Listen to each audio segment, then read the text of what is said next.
think trying to spit out the first words is the hardest part. Whew.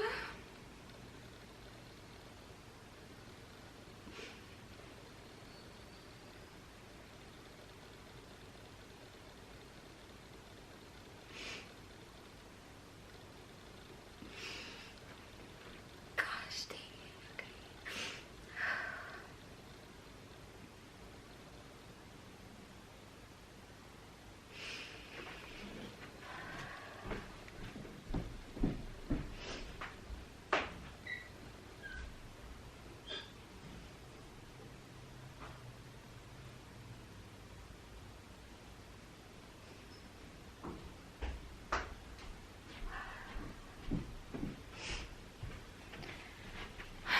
Well, I don't know what I want to do now because I wasn't gonna include any of that, but I don't know if I'll be able to talk without crying, but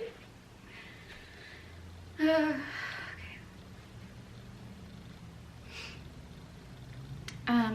This isn't gonna be a normal miscarriage video. Gosh. Oh. I was gonna start out with a disclaimer saying that there weren't gonna be any tears in this video because I didn't want to, because so frustrated with myself.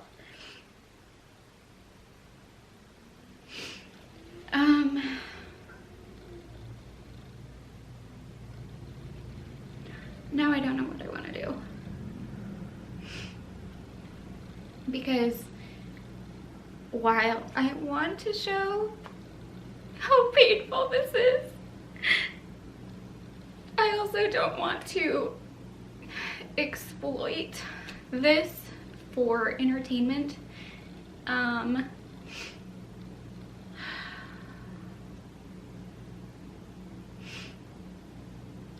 Because there's no way I could be editing this back, seeing myself like this and thinking, oh yeah, that's good, leave that in there. But I think I'm gonna have to.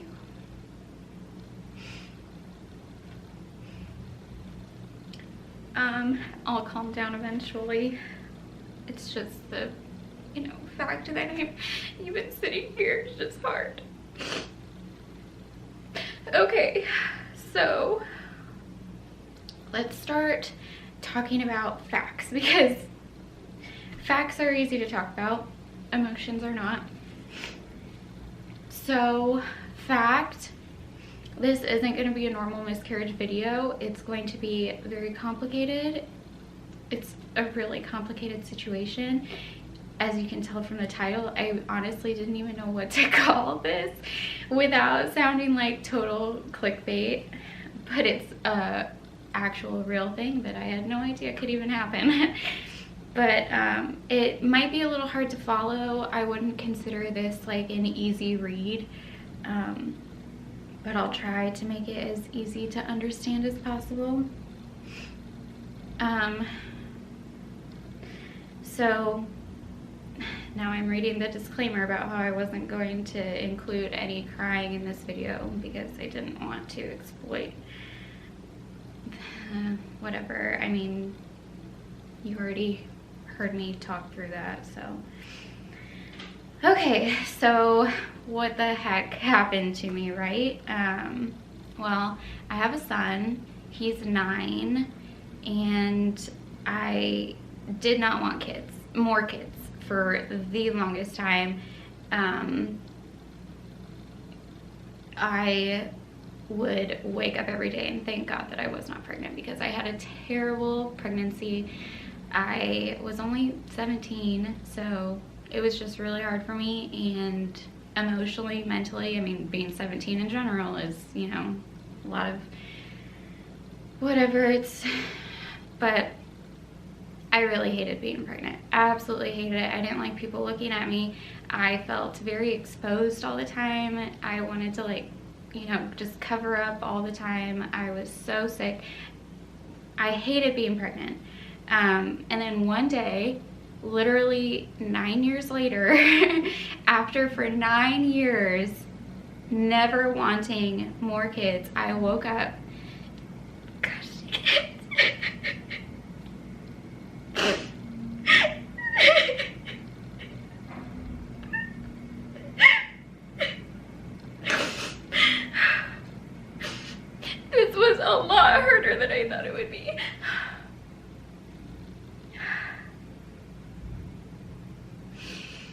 I woke up one day in November, this past November 2017, with a random burning desire for more children. It was not baby fever. None of my friends were pregnant. None of my family members were pregnant. There were no babies around me. So I just thought that it had to be a desire from God, because there was no way that I would feel this on my own after 9 years of not even wanting another one. But it like hit me like a freight train, and I knew that it was divine. So I talked with my husband, who had been wanting more kids for like ever. And I stopped birth control that day. It was November 17th, I remember, or was it? It was November 18th. I remember because it's my cousin's birthday. I had the Mirena IUD for 7 years, and I literally just plopped that thing out myself. I made a doctor's appointment to get it removed, and then I saw these like online videos of people doing it themselves, so I went in the bathroom and tried it and literally laughed when it fell into my hand because of how easy it was to take out, and thinking I was about to spend $300 on a doctor's appointment where I could just, you know. Anyway, okay.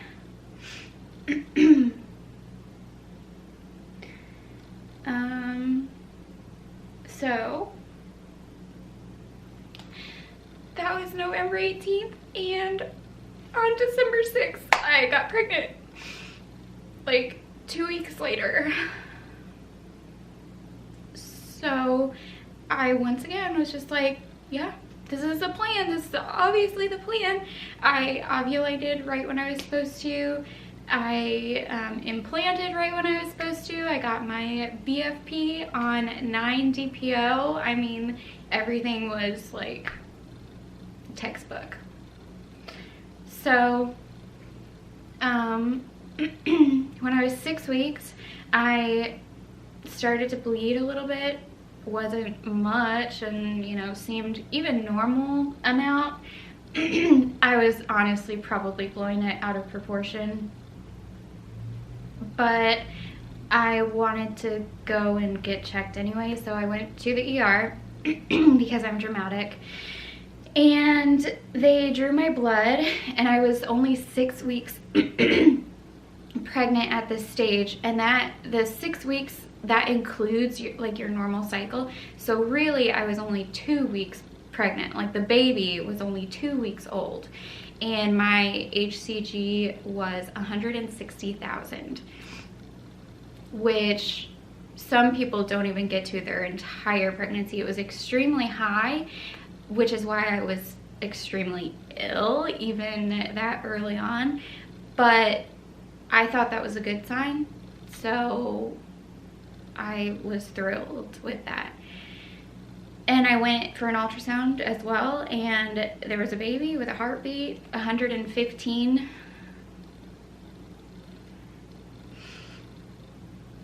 Which is a little low, but for only being 2 weeks old, you know, sometimes you can't even see a heartbeat at that time.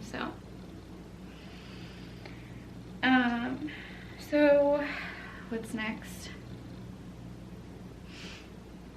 So I laid low from work the next week I laid low, and I went back in on a Monday, which is one of my days off, to see some clients that I had to cancel the previous week because of all of this.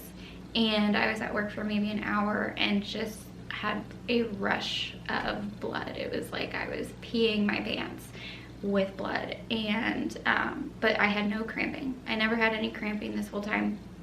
So I went back in for another ultrasound.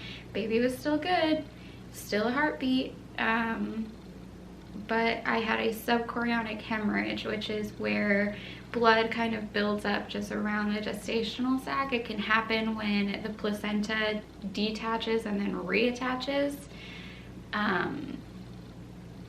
So they had me come back in a week to check things out, because sometimes, I mean, it's like a 50% rate where, you know, half the time you're okay and half the time you're not. So I go back in a week and there's no heartbeat.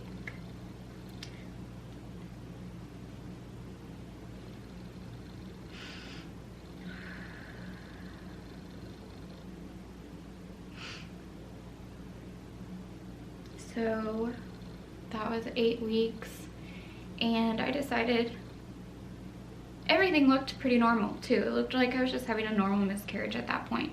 So I wanted to miscarry naturally. My HCG at this time was 260,000. So it was even still rising, but you know, baby was gone.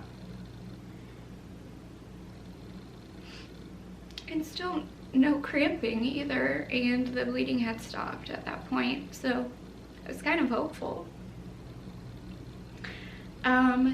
So I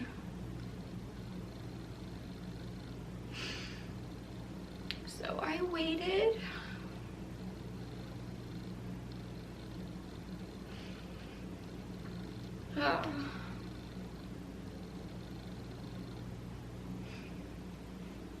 I waited for 3 weeks to miscarry,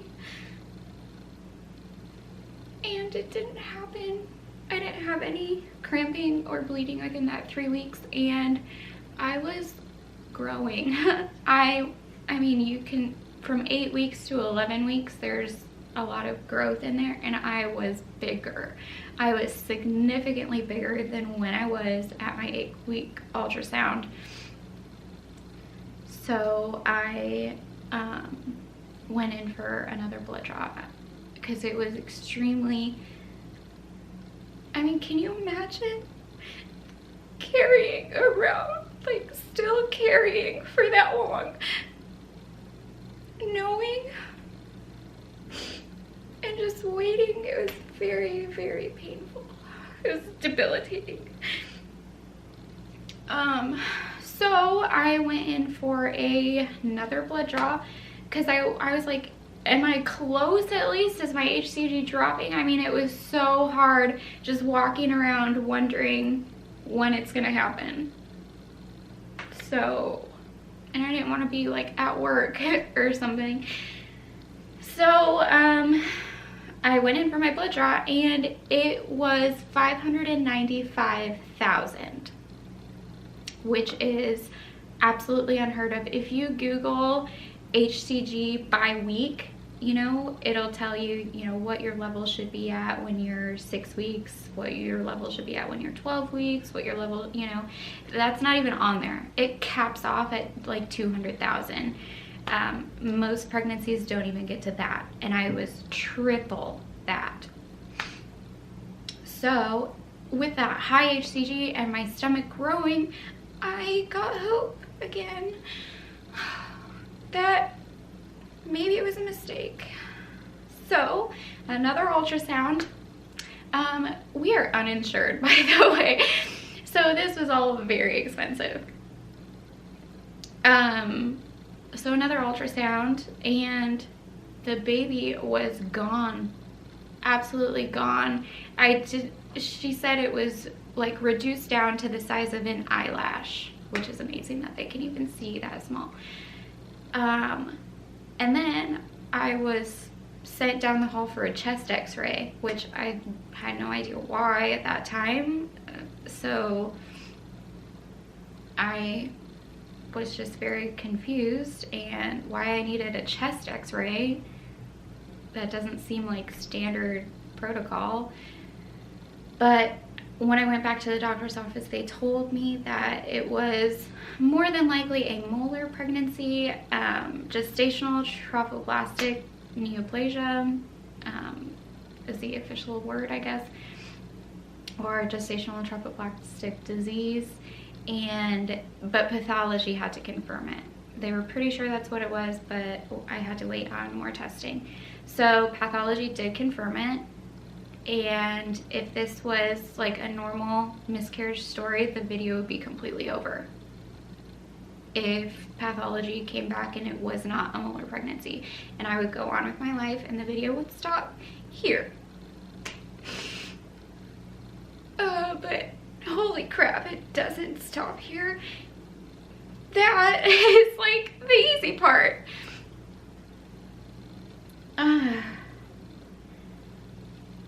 Okay, I'm done. More facts. Facts are good because they are not emotional. So there are two kinds of molar pregnancies. There's a complete mole and a partial mole. I had a partial molar pregnancy. In a complete molar pregnancy, a sperm will fertilize a bad egg. It's an egg with disrupted genetic material or completely absent genes, an empty egg, if you want to say. And a partial is when you have an egg fertilized by two sperm at the exact same time, because once an egg is fertilized, it shuts down. So this has to happen simultaneously, and it is very rare.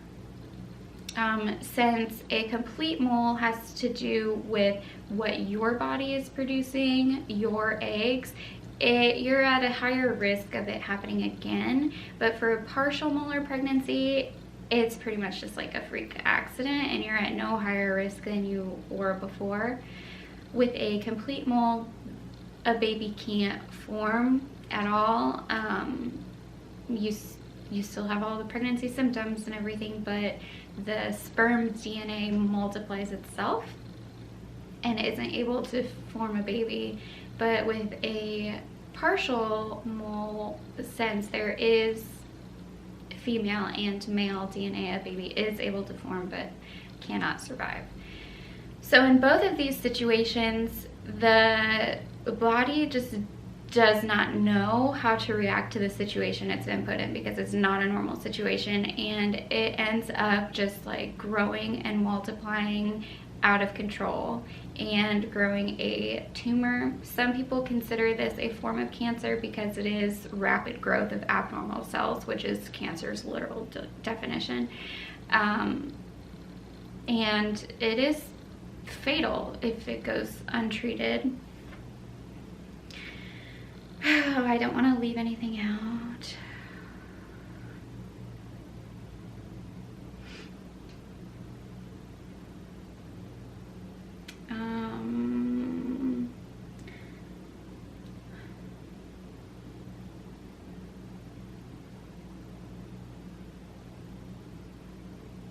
Okay, so if not caught early, and even when caught early and later on down the line, this tumor can become invasive into the uterine walls, into the ovaries, and it can even metastasize in lungs and your brain.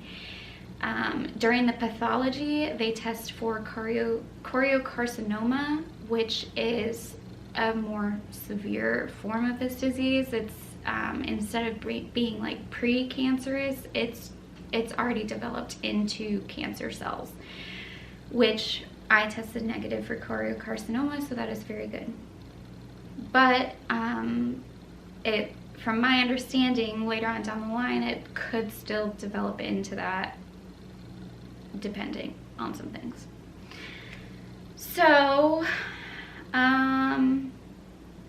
so then what happened? I had a DNC surgery and felt amazing immediately afterwards.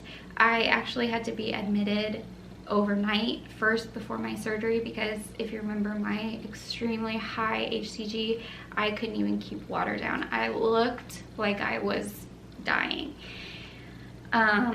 And my heart was also out of control. My resting heart rate was 120. And that's just because with all of those hormones going on, your thyroid just goes out of control, just goes nuts. And I wasn't well enough to operate on. So I had to stay overnight and get fluids and medication and monitored every hour on the hour. I did not sleep. I was up for 36 hours until I was knocked out by anesthesia. So I don't want to leave anything out.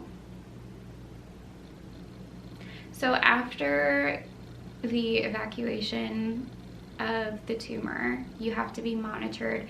The tumor is what, well, it's formerly the placenta that just grows out of control. And the placenta is what releases that HCG hormone.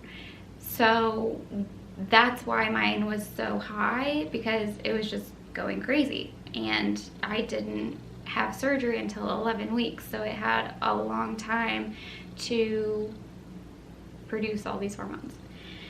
So after your surgery, you have to monitor those HCG hormones on a weekly basis to make sure they go back down to 0 or less than 5, because 5 is like the normal HCG that people have even when they're not pregnant, even men. And I was doing great for a really long time. Not a really long time, I was actually doing great for a super short amount of time, because I got from 595,000 down to the hundreds within a month. Within like 4 weeks, I was already down into the hundreds, which is amazing. The quicker you can get to 0, the better, because the less wait time you have to have, which I'll get into in a minute. So the reason they monitor the HCG hormone is because as long as those numbers are trending down, that means that nothing is regrowing or has spread. And if those numbers start to go back up, then you either have to have a second surgery or be put on chemotherapy, which happens for a lot of women. Some people have to start chemotherapy right off the bat because they test positive for choriocarcinoma. Those of us who don't test positive right away, we just have to watch those numbers go down, and if they start going back up, chemo is most likely the route to go. It's from a lot of medical journals, a second surgery is second on the list. They'd rather you do chemo than a second surgery. I always thought if it happened to me, I'd rather do the second surgery than chemo. But it's not recommended practice, I guess, at least in the US and from the medical journals that my doctor is following. He would rather do chemo than surgery. And I trust him. So anyway, where was I? So my numbers were trending down, and once you get to 0, you have to stay at 0 for 6 months before they even want you to try and get pregnant again. That varies greatly by your location. In the UK, they only want you to stay at 0 for a month, and then you're good to go. In other countries, there is no waiting time. I mean, once you're at 0, don't even wait the month, you're good, have at it. In the US, it's 6 months from 0 to continue being monitored. So weekly blood draws till you get to 0. When I say 0, I mean less than 5. And then once you're there, monthly blood draws for 6 months. The reason they don't want you to get pregnant within this time is because pregnancy releases HCG hormones. That's what the placenta does. And if you were to get pregnant with a new pregnancy releasing new HCG, it would be really hard to decipher what was new HCG and what was HCG from the molar pregnancy, maybe regrowing. So you have to at least get to 0, because otherwise that's really dangerous. If you get pregnant before you're at 0, there's no way to tell. And it would make for a pretty scary 9 months. Once you're at 0, it's obviously a little easier to tell, which is why some countries don't even have a wait time. So I got to like 100 within a month, and then it's taken me 14 weeks to get to where I am now, which is 9. And I've had 2 plateaus and 2 rises. Chemotherapy starts at either 3 plateaus, you can start chemotherapy, or 2 rises that are consecutive, you start chemotherapy. I've had 2 plateaus, so not 3, and I've had 2 rises, but they were not consecutive. So man, that was freaking hard. It's really hard to wait for those test results every week. You go in, you get your blood drawn. I wait until midnight and check them online, so I don't have to call because I don't like calling. So I mean, it's like you're on American Idol. Like, you're safe one week, but wait till next week, tune in and see. You might have cancer. Yeah, those were really difficult weeks, especially from trending down so far. I went from, like, this all happened under 20. So I went from 21 to 19 to 12. Oh my gosh, I was at 12. I only had like 7 more units to go before I was cleared. And I went from 12 to 17 rows.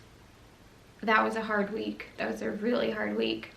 And the next week I think was even harder, because once you get 2 consecutive rises, like, that's, your fate is sealed pretty much. I mean, in a lot of cases your fate is sealed.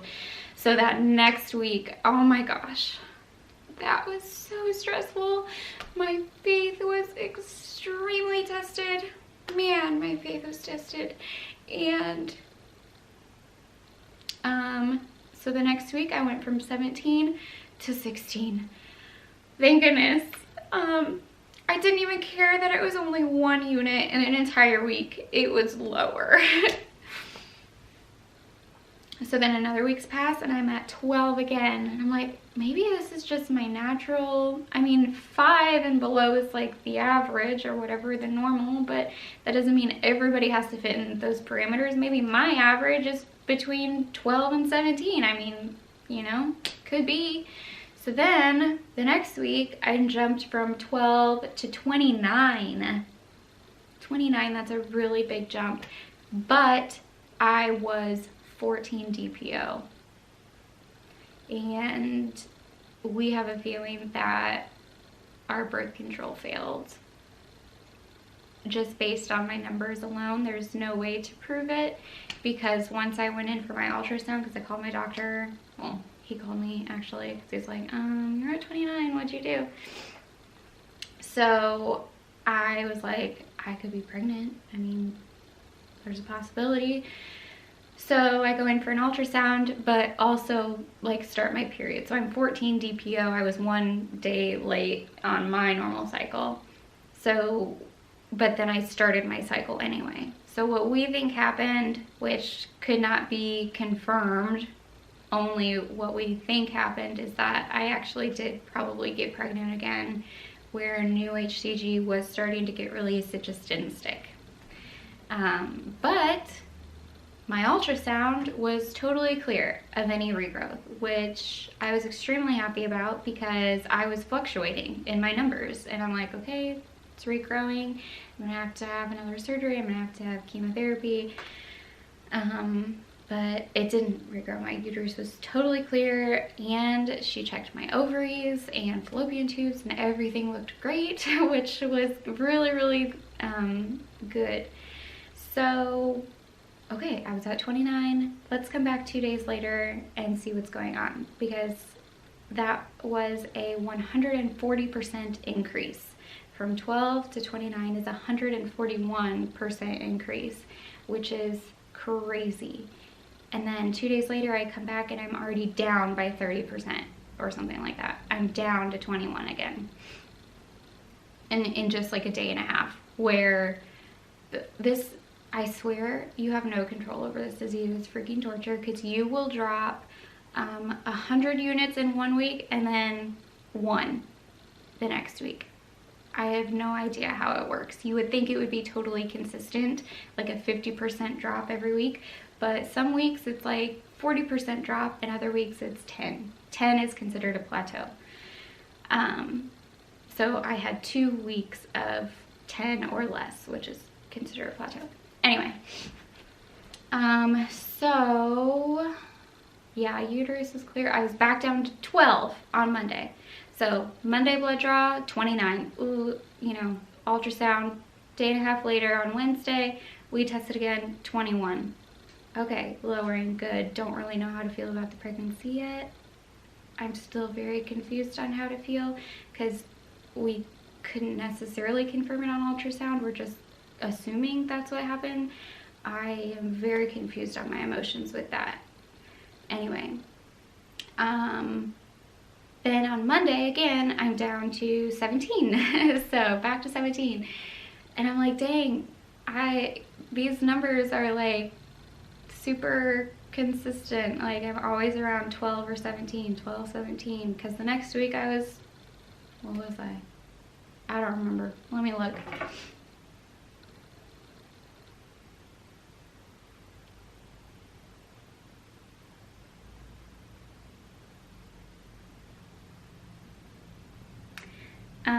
Okay, so I went from 29 to 17. That was last Monday, 17. My doctor here in my small town of 2,000 says, you need to go see an oncologist. You're too complicated for me. I don't know what to do with you. This is really rare that you go up and down and up and down and up and down, because once you go up, you usually stay trending up. It's really rare to fluctuate like this. And he's like, you're just too complicated for me. I need to send you elsewhere. So Tuesday, 2 days ago, I went up to Northwestern University in Chicago to their oncology, gynecology, oncology person who specializes in molar pregnancies. And, but the day before I went, I got my blood results and I was at 9. So yeah, oh my gosh, this is my list. This is how long I've been doing this. So there's like my peak results or whatever. I mean, those are a lot of weeks. Each one of those numbers represents a week of waiting and torture. So much torture. Anyway, so I was at 9, the lowest I've ever been. And according to my lab, normal is at 6 milli-international units per milliliter.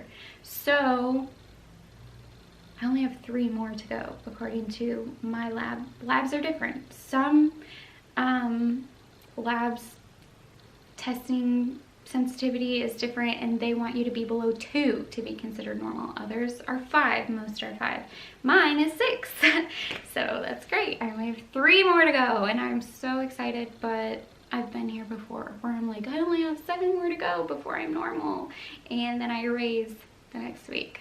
So hopefully I can get 3, but some weeks I only drop by 1. So it's just really hard to wait. And then once I get to 5 or below, they want me to wait 6 months before I can even get pregnant again. But I've presented newer research to my doctor, and from Charing Cross, they're like the world leaders in molar pregnancies, and he's on board with me not having to wait that long. So probably wasn't gonna wait that long regardless, and he probably knows that. He's probably thinking others, she'll be lucky to last a month. Anyway, I guess I didn't really think of how to end this video. I thought of the intro and everything else, but I didn't think of how to end it. My story's not over, obviously.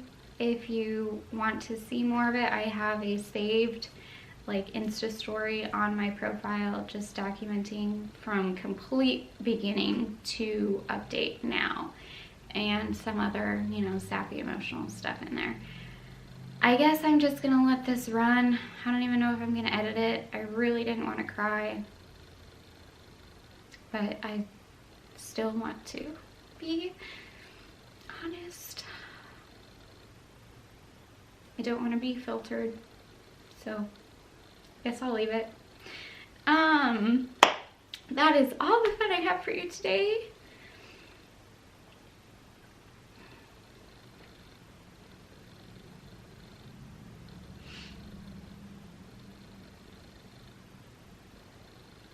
That is, that's it.